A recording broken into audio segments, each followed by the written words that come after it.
Cars from more than 10 decades on a racetrack that winds around Goodwood House in southern England. Visitors come from around the world, including Pink Floyd drummer Nick Mason, a big fan of fast cars, and professional race car drivers like Nico Rosberg. This is the first time I've come back to England as a world champion, and it's really nice to see everyone here again. This is a huge event. Great cars, great people. It's a great celebration of motor racing. The Italian sports car manufacturer Ferrari is using the event to celebrate its 70th birthday. Collectors from all over the world have brought their most beautiful Ferraris, spanning 7 decades, to Goodwood. The Ferrari owners simply love their cars, with that distinctive Ferrari emblem. It's almost like a drug, you know. And I think the longer you're involved with them, so the more it sort of grows into you, yeah. I'm a bit biased, but I'd like to think that every sort of car collector would dream of the ideal garage being filled with Ferraris.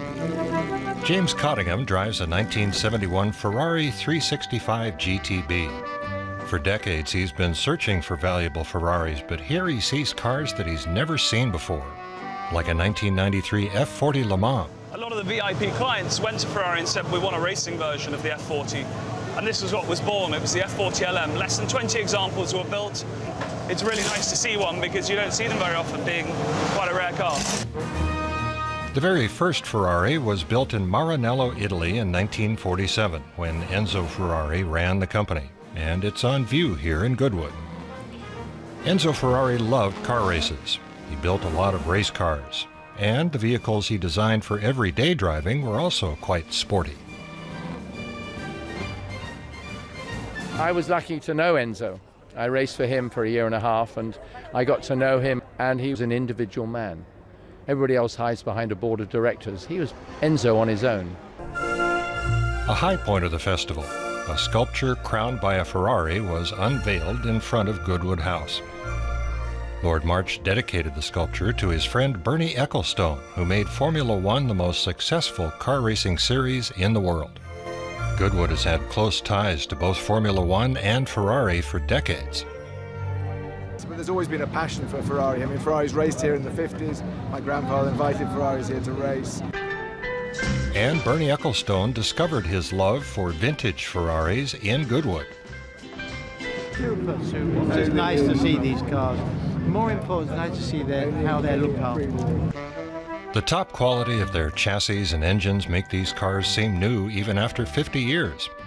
A 1962 Ferrari 250 GTO can cost 40 million euros today.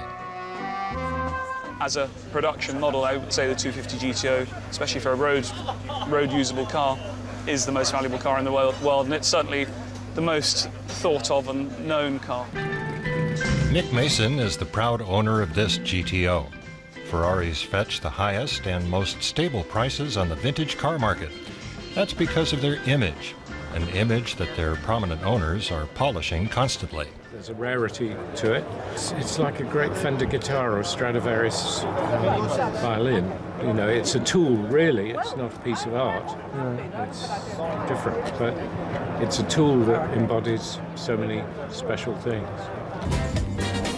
Ferraris are fun, and they're most certainly collectible, and their market value is always boosted by an appearance at the Goodwood Festival of Speed.